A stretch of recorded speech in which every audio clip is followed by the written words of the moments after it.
Alors, nous continuons avec notre étude sur les ordonnances lévitiques et nous sommes en ce moment en train de voir à la fois les moisissures mais aussi tout ce qui concernait la lèpre et comment est-ce que le Seigneur nous parle à travers cela. Donc, nous allons continuer avec le cas de Lévitique 14, chapitre 14, donc à partir du verset 33. Et sûrement aussi que cela va nous montrer beaucoup de choses, comme déjà, j'espère, ça a été le cas pour vous. Il est écrit donc: L'Éternel dit à Moïse et à Aaron: Lorsque vous serez entrés dans le pays de Canaan, dont je vous donne la possession, si je mets une plaie de lèpre sur une maison du pays que vous posséderez, le propriétaire de la maison ira le déclarer au prêtre en disant: J'aperçois comme une plaie dans ma maison. Donc, ici, il est intéressant de dire d'avance de quoi est-ce que cela parle pour qu'on puisse mieux comprendre. Ça, c'est plus le cas de ce qui concerne une assemblée, une église qui est mal bâtie, qui n'est pas bâtie sur le fondement de Jésus-Christ et de Christ crucifié. C'est-à-dire le message que notamment l'apôtre Paul a eu comme lumière de la part du Seigneur et qui, je puis dire d'ailleurs, a complété tout ce que le Seigneur lui-même avait enseigné aux apôtres. On se souvient que Jésus dit que l'Esprit de Dieu, n'est-ce pas, les enseignera. Donc, c'est ce qui s'est passé avec l'apôtre Paul. Il a eu une révélation de Dieu par son esprit dans son cœur. Et quand, n'est-ce pas, le Seigneur dit qu'il bâtira son église sur cette pierre que lui-même il est, eh bien, voilà une maison, voilà l'exemple d'une maison, de l'assemblée, d'une assemblée qui peut ne pas être bâtie sur le fondement. Et donc, la moisissure qui est ici représentée par l'absence ou alors l'apparition, ça peut être des fausses doctrines, ça peut être l'absence même de la saine doctrine, eh bien, doit être traitée. Et juste une remarque, il est dit que si je mets une plaie de lèpre sur une maison du pays que vous posséderez. Alors, ça me donne l'occasion de corriger l'entendement, le mauvais entendement de ce qu'il est souvent dit, par rapport notamment quand il s'agit de parler de comment est-ce que l'Église est dans le monde, de comment est-ce que Dieu peut agir dans le monde, par exemple, comme pour le coronavirus. Certains vont dire c'est Dieu qui a envoyé telle maladie parce qu'il est écrit dans la parole de Dieu que aucun mot n'apparaît dans le pays, dans la ville, si ce n'est l'Éternel qui l'ordonne. Donc, c'est une fausse compréhension parce que ici, il faut comprendre que la parole de Dieu est écrite d'une manière que si on n'a pas la lumière, on va se perdre. On va comprendre à l'envers. Parce que quand la parole de Dieu nous parle du pays, il faut faire attention. Dans l'Ancienne Alliance surtout, le pays concerne les Juifs, le pays de la promesse. Donc quand il dit, si je mets une plaie de lèpre sur une maison du pays que vous posséderez, le pays qui était à posséder, c'était Canaan. Donc, lorsque on lit que aucun mot ne peut apparaître si ce n'est le Seigneur qui l'ordonne, cela veut dire simplement, d'ailleurs on va lire le passage en question pour bien comprendre.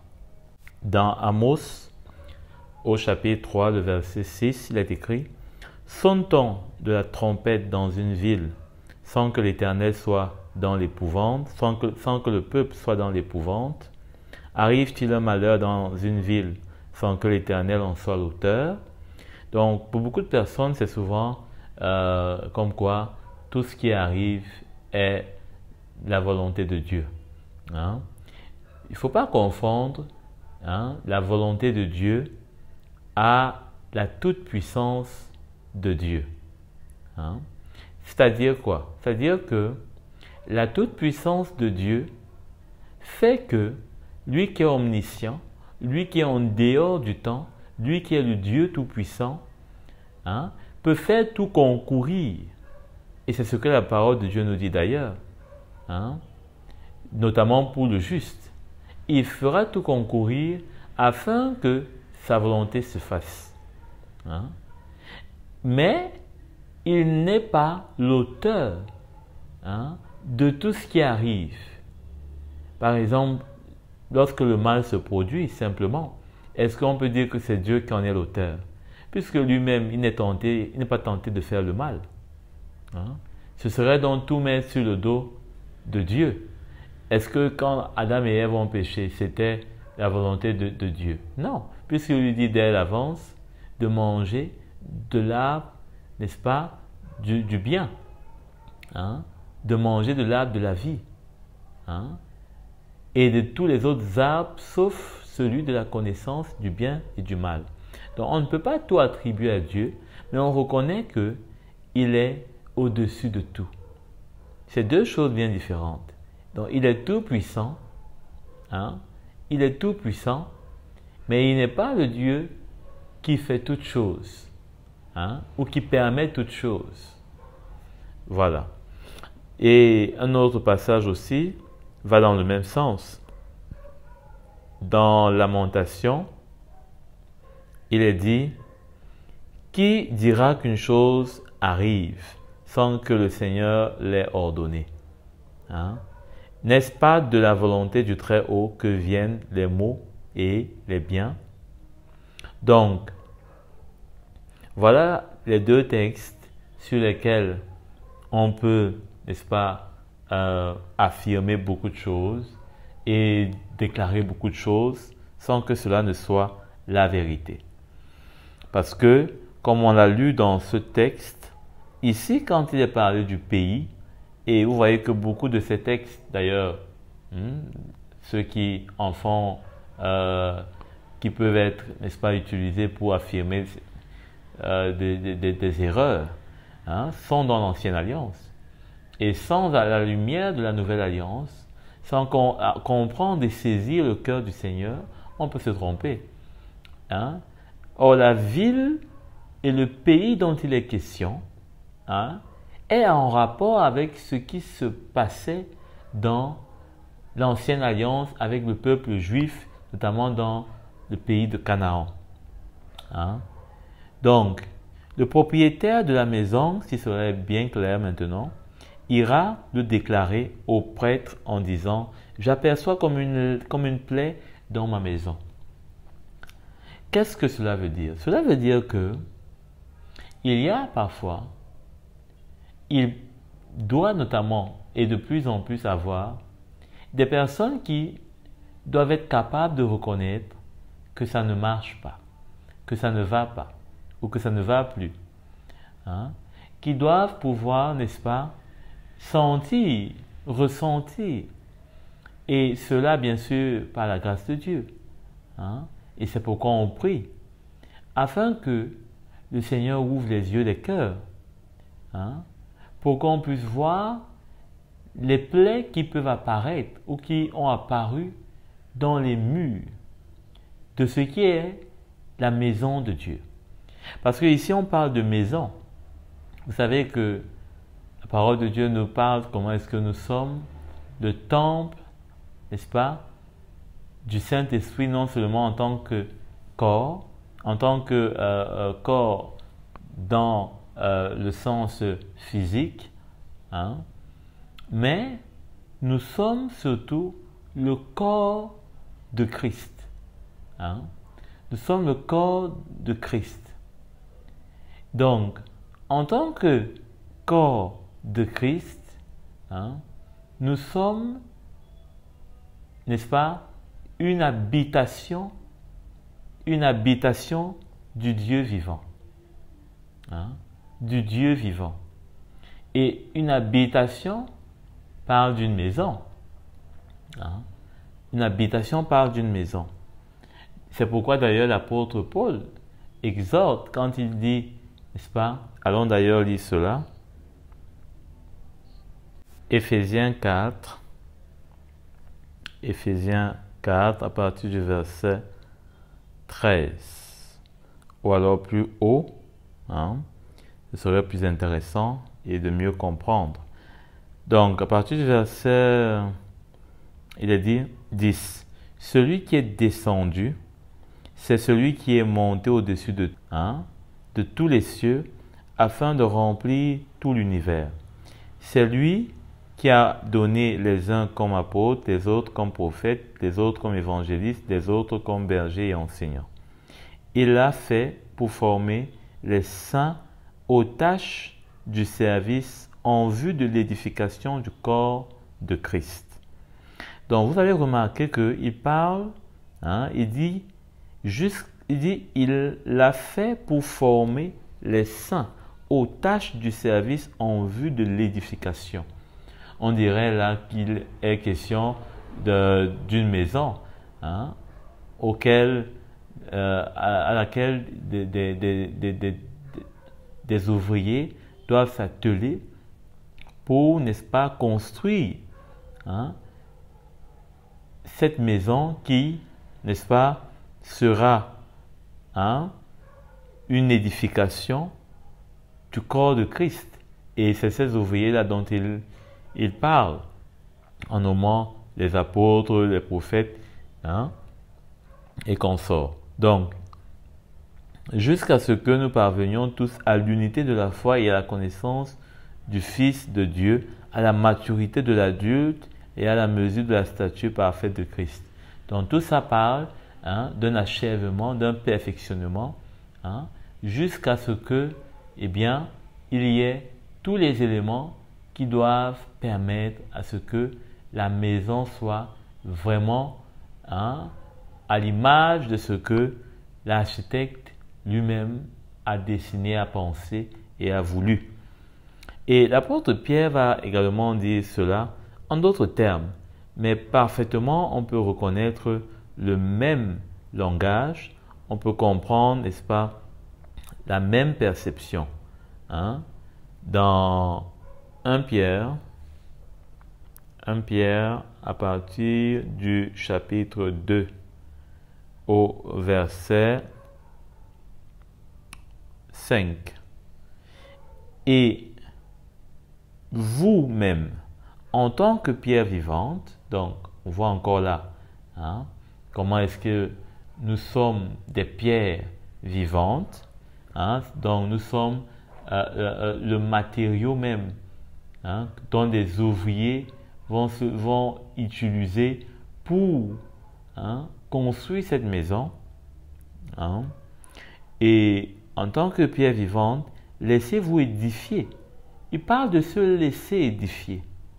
Ça veut dire que on peut ne pas se laisser édifier. On est libre. Mais on peut aussi être rebelle dans notre liberté pour former une maison spirituelle. Vous comprenez maintenant? Un groupe de prêtres saints afin d'offrir des sacrifices spirituels que Dieu peut accepter par Jésus-Christ. Voilà. Donc, ici, l'apôtre Pierre est plus explicite. Il parle d'une maison spirituelle. Et c'est de ça que nous avons lu dans Lévitique. Où il est question d'une maison dans laquelle la moisissure s'est infestée. Donc, retournons dans notre texte simplement. Il faut donc pouvoir se laisser former. C'est pourquoi ici, on a besoin des serviteurs de Dieu qui reconnaissent qu'ils ont aussi besoin de ces ouvriers-là, de ces ministères qui portent la lumière du Seigneur, qui connaissent les plans de construction, hein, qui connaissent là où se trouve la pierre de l'angle, parce que peut-être nous ne l'avons pas lu dans Pierre tout à l'heure. Hein. Retournons-y. On va voir ce que Pierre dit avant ce que nous avons lu. Au verset 4, il dit « Approchez-vous de Christ, la pierre vivante, rejetée par les hommes, mais choisie et précieuse devant Dieu. » Donc, ces ouvriers que nous avons vus dans Éphésiens 4 connaissent là où se trouve la pierre. Hein? Parce que oui, approchez-vous, approchez-vous. On s'approche comment? Hein? On ne peut pas savoir. Nous ne sommes que des tâcherons. Hein? Mais les chefs de projet, hein, qui, n'est-ce pas, marchent aux côtés de l'architecte en chef, hein, Jésus, connaît les plans du maître, de son Père. Il connaît exactement qu'est-ce qui doit marcher. Comment est-ce que les angles doivent être, n'est-ce pas, mesurés, etc., etc. Donc, il est question donc, pour celui qui peut-être était dans son assemblée, n'a pas trouvé l'angle proprement dit, il a construit, peut-être sa maison est tombée ou est en train de vouloir tomber, il n'arrive plus à être en sécurité dans cette maison, où il croyait peut-être que c'était celle-là dont Jésus est en train lui-même de bâtir. Il se rend compte qu'il n'est pas avec de véritables bâtisseurs. C'est lui qui doit s'apercevoir que mais ici il y a un problème. Ici il y a un problème. Il y a une moisissure quelque part. Il y a quelque chose qui ne marche pas. Mais c'est aussi le cas de celui peut-être qui a bien commencé, mais à un moment donné, quelque chose ne va plus. Hein? C'est peut-être le cas de celui qui a perdu le repère, hein? Qui a perdu les plans de construction, qui peut-être s'est laissé aller dans beaucoup de choses. Ça peut être des voix qui se sont élevées, peut-être pour le séduire, pour le détourner, comme on a vu beaucoup de cas dans les épîtres de l'apôtre Paul, où lui-même d'ailleurs, ce qui concernait peut-être, prenons avec, que ce soit les Galates, que ce soit avec les Thessalonites, que ce soit avec, n'est-ce pas, les Thessaloniciens, que ce soit avec les Corinthiens, etc., on se rend bien compte que l'apôtre Paul, était un fervent militant de ce qui concerne, n'est-ce pas, eh bien, la saine doctrine. Et cela, il était prêt à le défendre avec la parole de Dieu, avec la lumière qu'il avait reçue, mais aussi avec sa vie, qui témoignait et qui montrait à suffisance, n'est-ce pas, le cœur du Seigneur, la vérité de l'Évangile. Et ces détracteurs ne pouvaient pas lui résister devant ces armes qu'il utilisait. Et peut-être qu'on peut avoir été séduit, on peut avoir été détourné avec de faux évangiles, des évangiles de prospérité dans la chair, des évangiles de prodiges, de miracles dans la chair, des pratiques peut-être de la loi qui ne produisent rien que de la mort et de la culpabilité dans la vie des chrétiens, etc. Peut-être qu'on a été déçu, peut-être on a bien commencé, mais on a été déçu. Peut-être que quelqu'un est venu et il a sémé des graines, comme dans la parabole que Jésus donne, de l'ivraie et de la bonne graine. Comment est-ce que peut-être l'ennemi est passé entre-temps et il a changé notre manière de voir. ce sont des cas dont n'est-ce pas, nous pouvons percevoir ici. Hein. Et là, il faut pouvoir reconnaître. Là, il faut pouvoir se rendre compte que quelque part, il y a des choses qui ne marchent plus, qui ne vont plus, et pouvoir, n'est-ce pas, rentrer en arrière et chercher de l'aide. Hein? Et c'est dans cette recherche de l'aide qu'au verset 36, il est dit, avant d'entrer, donc, c'est lui qui va, il dit, j'aperçois comme une plaie dans ma maison. Hein? Parce que peut-être qu'il est responsable, peut-être même que c'est un simple frère. Hein? Un simple frère qui peut-être, je ne sais pas moi, les frères et les sœurs ont le droit de pouvoir, peut-être si dans leur assemblée, il y a un égarement, il y a un laisser-aller, hein? On n'est plus connecté avec la tête, on ne suit plus ce que le leadership dit, ce que le leadership veut faire. Il y a une liberté qui doit être donnée et qui doit être prise par chacun. Et c'est chacun qui a, n'est-ce pas, ce rôle, qui a ce devoir de participer à la sauvegarde, à la sécurisation du corps de Christ, de son temple, de sa maison. C'est chacun de nous qui avons besoin, n'est-ce pas, de pouvoir être éveillés et vigilants. Parce que nous sommes tous des hommes, nous sommes tous faillibles. Mais lorsque le Seigneur nous met les uns avec les autres, c'est pour que nous puissions être le moins possible fragiles. Et donc, si un membre est fragilisé ou bien il est aveuglé, il faudrait que les autres membres puissent l'aider. Amen.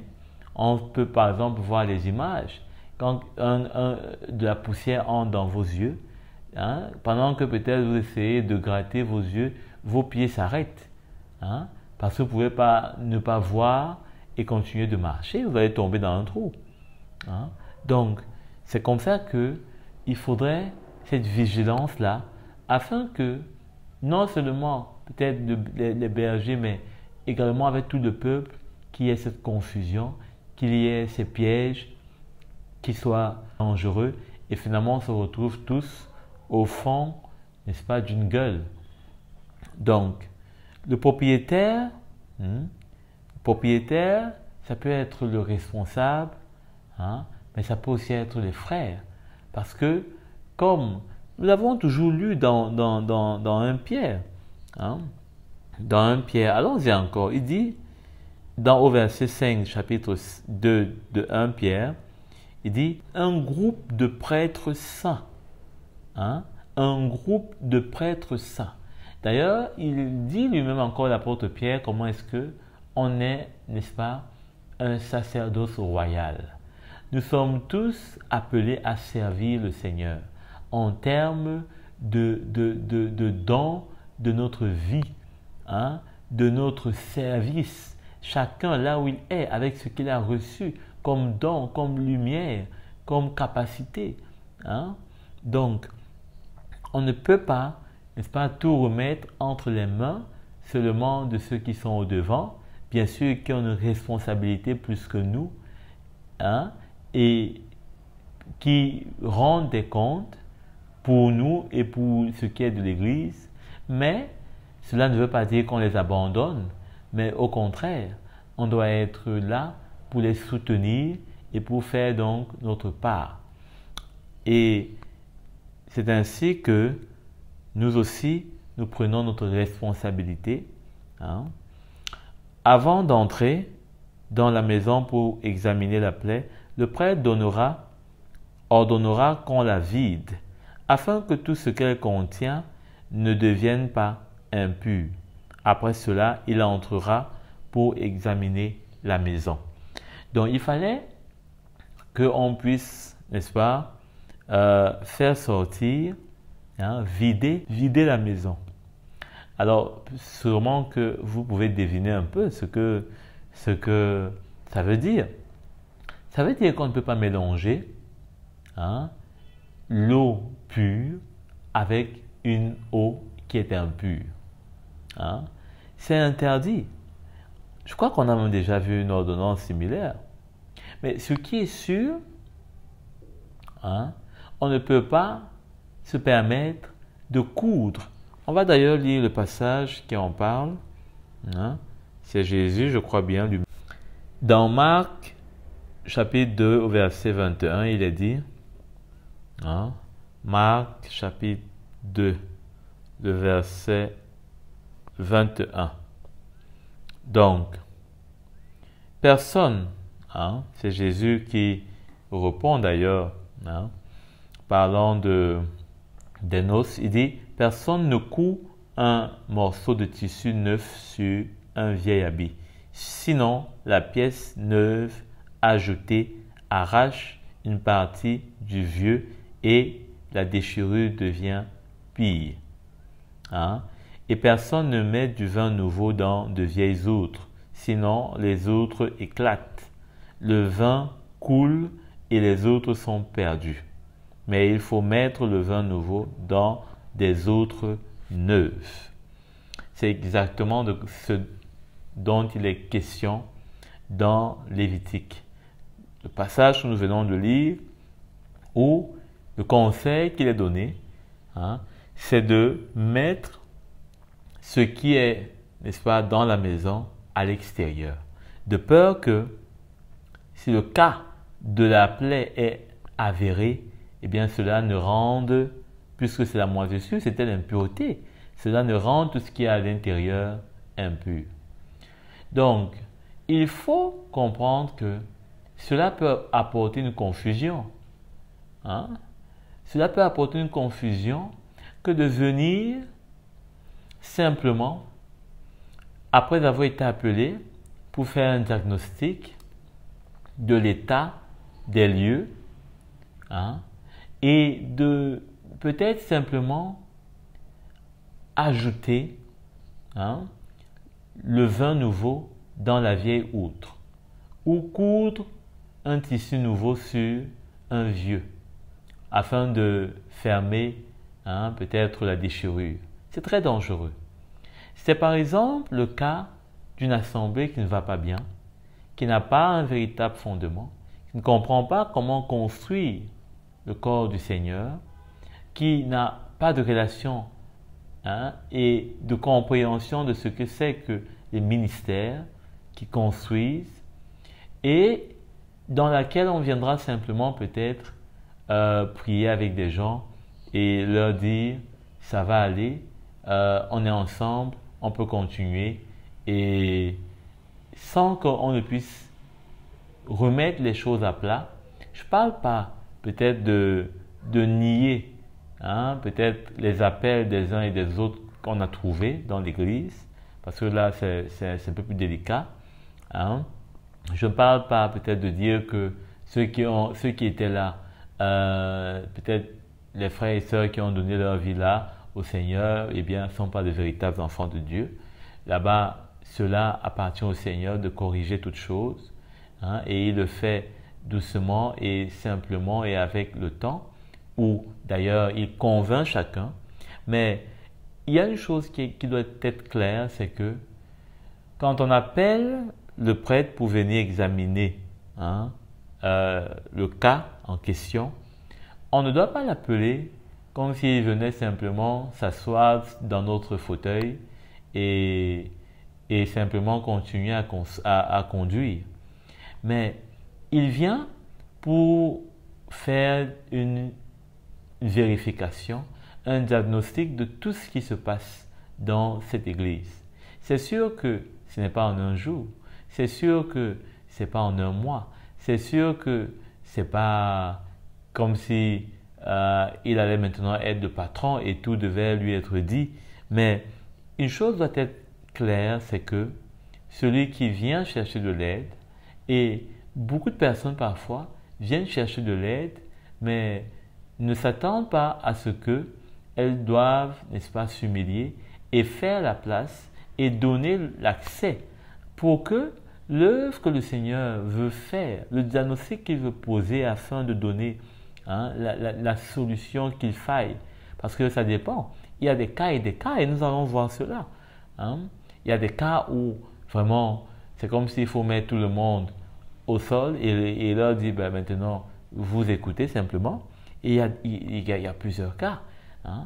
Mais bien sûr qu'il faudrait avoir cette humilité et comprendre et reconnaître qu'on était égaré et qu'on a besoin de la lumière du Seigneur. Et donc, pour recevoir cette lumière-là, on ne peut pas la recevoir et en même temps penser qu'on est en train je sais pas moi, on la reçoit et on la transmet. Non. Hein? Il faut un temps. Hein? Pour chaque chose, il faut un temps pour recevoir. Il faut aussi un temps pour pouvoir maintenant transmettre. Donc, voilà pourquoi est-ce qu'il faut que certaines choses, hein, qui peut-être étaient floues, hein, soient éclaircies. Hein. Donc, on ne va pas mélanger n'importe comment ou alors on ne va pas marcher, on ne va pas faire le diagnostic n'importe comment, mais on va prendre du temps. On va prendre peut-être le temps de causer, de partager, d'échanger, hein, de comprendre la situation qui prévaut dans l'Église, de rencontrer les uns et les autres, de demander leurs avis, hein, de ressentir même leur cœur, etc. Donc, c'est un travail vraiment qui nécessite de s'impliquer d'une part et de l'autre de s'humilier. C'est très important. Hein? C'est très important. C'est pas comme si on vient et on pense que il suffit qu'on soit là et on continue. Non. Ou alors on a juste besoin que celui qu'on est allé chercher, eh bien, qu'il soit simplement comme un figurant au milieu de nous et peut-être ça sera la garantie d'une meilleure construction. Non. Hein? Il faudrait que celui qui vient, qu'il ait les mains libres, qu'il se sente libre, pas de faire ce qu'il veut. Parce que ce n'est pas question, n'est-ce pas, d'avoir du jour au lendemain un nouveau boss. Mais c'est d'avoir un frère, une personne qui représente le leadership dans cette église, hein, qui viennent et qui sont envoyés de la part des ministères, comme l'apôtre Paul pouvait envoyer Timothée, Tite, etc., aller le représenter à gauche et à droite, hein, pour que, n'est-ce pas, au finish, il y ait, comme l'apôtre Paul le dit, qu'il puisse avoir cette transmission à des hommes, hein, qui sont vraiment soumis au Seigneur, hein, qui ont des cœurs de disciples, afin qu'eux aussi confient cela à d'autres, qui sont prêts à pouvoir, n'est-ce pas, restructurer, réajuster, hein, enlever, hein, planter,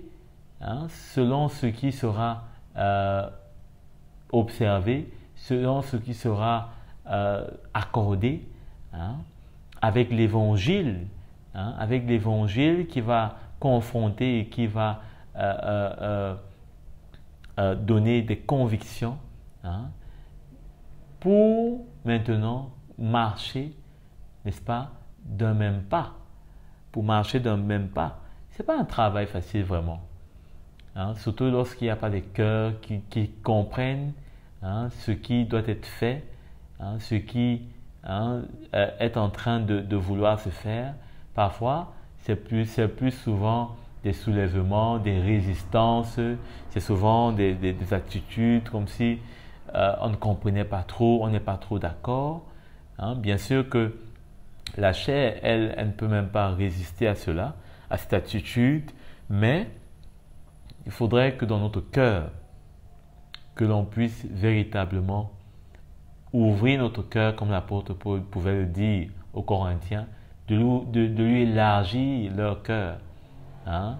Parce qu'ils étaient arrivés à un niveau où c'est comme si leur cœur était presque à l'étroit et l'apôtre Paul ne pouvait plus circuler pour leur dire, pour leur transmettre, hein, la lumière qui pouvait les libérer pourtant, qui pouvait enlever toute cette moisissure, hein, qui avait pris leur cœur et leur rassemblement. Donc, verset 37, le prêtre examinera la plaie. S'il voit qu'elle se présente sur les murs de la maison sous forme de cavités verdâtres ou rougeâtres qui font un creux dans le mur, il sortira de la maison et quand il sera à la porte, il fera fermer la maison pour 7 jours. Donc, on va examiner toujours, on va juger de certaines choses, peut-être certaines affaires. Hein, on ne va pas voilà, tout casser n'importe comment ou bien déclarer des choses pour montrer aux personnes ou aux gens comme s'ils n'avaient rien saisi de l'évangile, comme s'ils étaient à gauche, comme s'ils ne connaissaient rien. Non. Hein? Parfois, ça peut être des mélanges qu'il faut simplement enlever. Hein? Parfois, des choses qu'il faut dénouer, hein? Des compréhensions mixées avec, je sais pas moi, tel évangile. Hein? Il faut simplement réajuster, etc. Hein? Donc, on va examiner. Hein, on doit examiner les choses. Peut-être si c'est une assemblée qui a bien commencé, hein, on doit lui rappeler le message, on doit lui rappeler le fondement. Hein. Donc, on va pas faire comme si peut-être même il n'y a rien de sérieux. Non, ça dépend. Il y a d'autres assemblées où vraiment ça va se couper en deux, hein, où il y aura pratiquement presque 2 camps. Ça dépend. Donc, ça dépend vraiment.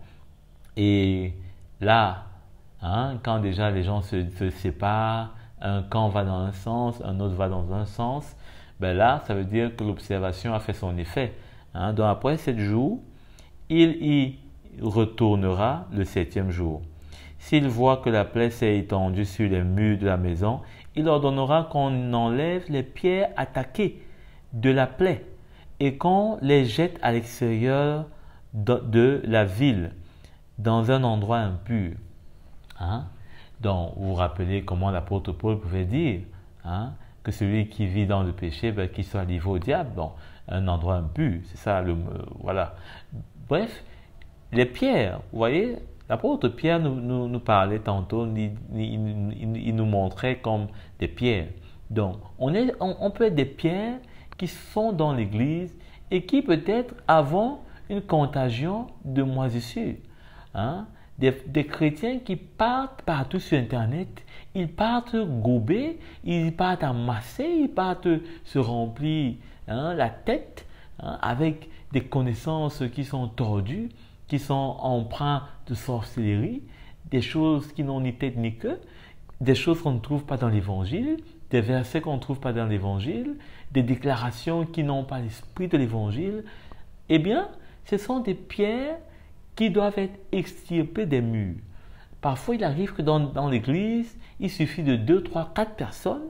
Eh bien, ce sont les causes de beaucoup de problèmes qui se passent dans l'église, de beaucoup de confusion. Hein? Et là, il faut les identifier. Et même quand c'est le pasteur, il faut lui dire, il faut avoir, n'est-ce pas, cette capacité, cette autorité pour lui dire, mon frère, tu as besoin de te mettre à carreau, hein, à carreau, c'est-à-dire que en stand-by, hein, parce que vraiment, de telles pierres ne peuvent pas permettre qu'il y ait une restauration. Donc, on va mettre les pierres, hein, à l'extérieur de la ville, parce que ces pierres-là, c'est elles le problème, finalement. Hein. On ne va pas s'attaquer à tout un mur alors que c'est clairement des pierres qui sont bien spécifiques, qu'on connaît, que peut-être depuis un temps même on voyait déjà. Hein? Non, mais c'est clair que ce sont ces pierres-là et on s'attaque à ces pierres. Bien sûr que ce n'est pas dans une dureté de cœur, mais bien sûr, comme l'apôtre Paul pouvait le dire à Timothée, de redresser les adversaires afin que revenant, n'est-ce pas, dans un bon sentiment, donc de les redresser dans la douceur. Hein? Donc, pour qu'ils puissent revenir dans un bon sentiment, hein, aux voies du Seigneur. Alors, nous sommes au verset 45. On démolira la maison, des pierres, le bois. Hein, donc, plutôt, Nous sommes dans le verset 41. Nous sommes dans le verset 41. Il fera racler tout l'intérieur de la maison et l'on jettera à l'extérieur de la ville, hein, dans un endroit impur, la poussière qu'on aura raclée. Hein. On prendra d'autres pierres que l'on mettra à la place des pierres, hein, et des premières. Et l'on prendra un autre mortier pour recrépir la maison. Donc on va enlever la poussière, hein, on va enlever tout ce qui s'est déposé dans les cœurs, les mauvaises doctrines, les mauvais entendements, hein, les compréhensions tordues, hein, les personnifications des évangiles, etc. On va enlever tout ça, hein, et on va remettre, hein, les pierres si elles acceptent le traitement, hein, et on va utiliser un autre mortier, donc une autre pâte, si on peut dire, parce que ce mortier, c'est le mélange sable, ciment, etc., gravier, dans ce qui parle, hein, de la saine doctrine, hein, parce que c'est ça qui nous permet de construire l'Église du Seigneur. Hein. C'est pourquoi l'apôtre Paul pouvait dire aux Corinthiens, il ne veut rien savoir d'autre que Christ et Christ crucifié. Hein. Donc, on va se servir de cela, hein, de l'Évangile, hein, dans sa pureté, afin de crépir à nouveau, hein, là où il y avait anciennement la moisissure. Donc, verset 43, si la plaie apparaît de nouveau dans la maison, après qu'on a enlevé les pierres, raclé et crépi la maison, hein, donc le prêtre y retournera. Donc ça peut arriver que on ait peut-être commencé à annoncer l'évangile, on ait commencé à traiter vraiment le problème, hein, et pendant un temps peut-être les choses sont calmées, on a eu l'impression que tout le monde a saisi, que tout le monde est en train de voir la nouvelle direction, que tout le monde peut-être comprend, hein, l'évangile maintenant un peu plus clairement dans sa pureté, mais hein, ça peut toujours se passer que ce n'est pas le cas. Donc, s'il voit que la plaie s'est étendue dans la maison, c'est une lèpre durable dans la maison. Hein, elle est impure. Donc, il y a des assemblées, il peut y avoir des cas dans des assemblées où vraiment la lèpre est durable. Hein, la lèpre est vraiment durable. C'est le cas notamment des assemblées dans lesquelles, pendant des décennies, hein, un faux évangile a été planté et là, c'est pas facile. Hein? Donc, ou alors, quelqu'un est venu et il a eu le temps de s'aimer des graines vraiment qui ont donné de mauvais fruits. Hein? Et c'est pas facile. Donc, la lèpre est durable. On démolira la maison, les pierres, le bois et tout le mortier de la maison. On doit démolir. Hein? Ça ne veut pas dire que maintenant, il ne doit plus avoir de rassemblement ou maintenant, il ne doit plus avoir de considération pour ceux qui étaient là. Mais on doit comprendre peut-être que pour un moment donné, il faut éclater l'église, peut-être il faut que le pasteur peut-être cesse ses enseignements, il faut peut-être que on fasse comprendre clairement que l'Église avait pris un mauvais chemin. Donc, il faut vraiment, hein, amener un traitement de fond et il faut utiliser bien sûr la sagesse du Seigneur pour que vraiment tout ce qui a été planté soit déterré et qu'il y ait une nouvelle direction. Donc, là, on va toucher à tout, les pierres, le bois, le mortier, parce que tout a été infecté. Hein? Tout. Donc, on portera ces éléments à l'extérieur de la ville dans un endroit impur. Si quelqu'un est entré dans la maison pendant toute la période où elle était fermée, il sera impur jusqu'au soir. Hein?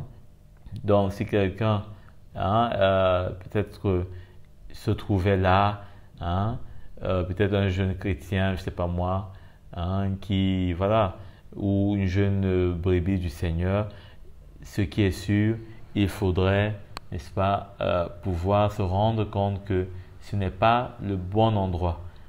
pour que la personne y reste, y grandisse.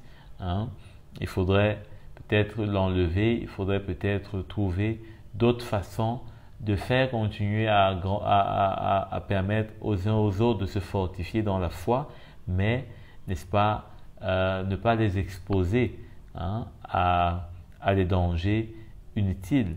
Donc, il sera impur. Si quelqu'un y a couché, il lavera ses vêtements. Si quelqu'un y a mangé, il lavera aussi ses vêtements. Donc, ça parle là de tous ceux qui étaient dans ce lieu et qui, d'une façon ou d'une autre, n'est-ce pas, ne se sont pas rendus compte qu'elles se sont salies, qu'elles ont mangé des choses impures, que leurs vêtements ont été salis. Donc, peut-être les vêtements parlent des œuvres. Peut-être que les œuvres qu'elles ont manifestées n'ont servi de rien, d'aucune utilité, et cela ne leur a pas été bénéfique. Au contraire même, cela a été impur devant Dieu. Bref, c'est vraiment le cas de faire comprendre aux uns et aux autres que être dans un milieu où suivre les faux docteurs et les fausses doctrines, et tout ce qui va avec ça, eh bien, ça nous donne, n'est-ce pas, autre chose que des bénédictions, autre chose que être agréable au Seigneur. Au contraire, et ça nous met en danger. Donc, vraiment, il faut fuir lorsqu'on n'est pas sûr, n'est-ce pas, de là où on se tient, du fondement qui est posé, parce que cela peut d'ailleurs nous tomber dessus comme une maison qui s'écroule. Parce qu'il n'y a pas de fondement et il n'y a personne même pour venir là et nous secourir, si ce n'est la grâce de Dieu. Donc, peut-être que chacun peut se reconnaître dans ce cas. C'est possible. Il y a de quoi rendre grâce à Dieu. Verset 48. Si le prêtre qui est retourné dans la maison, donc, voit que la lèpre ne s'est pas étendue après que la maison a été recrépie, il déclarera la maison pure car la plaie est guérie. Il prendra 2 oiseaux, du bois de cèdre, du cramoisi et de l'hysope pour purifier la maison. On a déjà parlé de cela, notamment en haut, concernant la lèpre. Il égorgera dans l'un des oiseaux. Donc voilà, ça parle ici. On a déjà vu une pratique similaire où non seulement c'était s'agissant de la lèpre, mais aussi s'agissant de l'offrande, n'est-ce pas, le sacrifice annuel qui était fait pour purifier le peuple. On avait vu comment est-ce qu'il y avait 2 boucs qui étaient utilisés. Il y avait un qui était égorgé, l'autre était relâché. Donc pareil ici, il est dit, il égorgera l'un des oiseaux sur un vase de terre, sur de l'eau, etc. Vous pouvez lire. Il fera la purification, il purifiera la maison avec le sang de l'oiseau, l'eau vive, l'oiseau vivant et le cèdre, l'hysope et le cramoisi. Il hachera l'oiseau vivant à l'extérieur de la ville, dans les champs.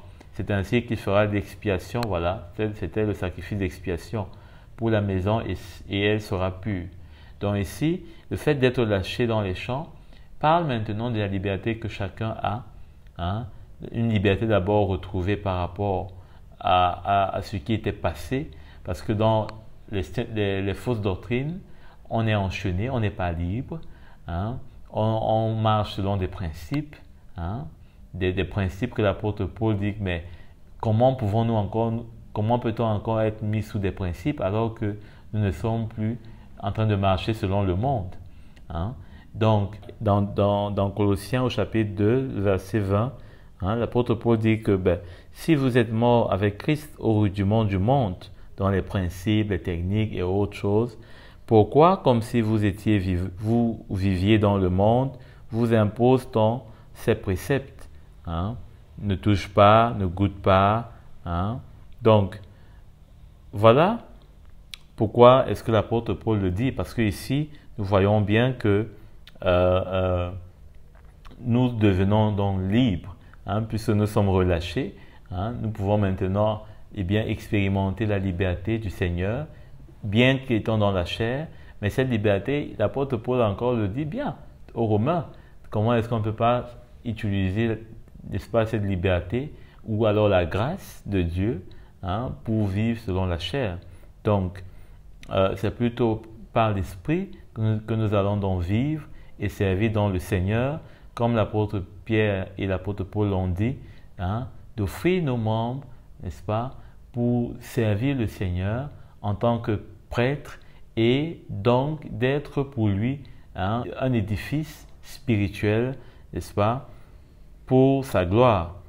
Donc, voilà, au verset 54, il est dit, telle est, n'est-ce pas, la loi pour toute plaie de lèpre et pour la teigne. Donc, pour la lèpre des vêtements et des maisons, pour les grosseurs, les dartres et les taches. Verset 57, elle enseigne quand une chose est impure et quand elle est pure. Donc, voilà ce qui concernait, n'est-ce pas, ce sujet. J'espère que chacun de nous, on peut donc examiner autour de nous, on peut voir, en commençant par notre propre vie, si on est, n'est-ce pas, avec ce fondement, auquel cas, si ce n'est pas, n'est-ce pas, le cas, on peut chercher à trouver les ouvriers du Seigneur et ils vont nous aider pour le reste dans l'humilité de cœur. Amen.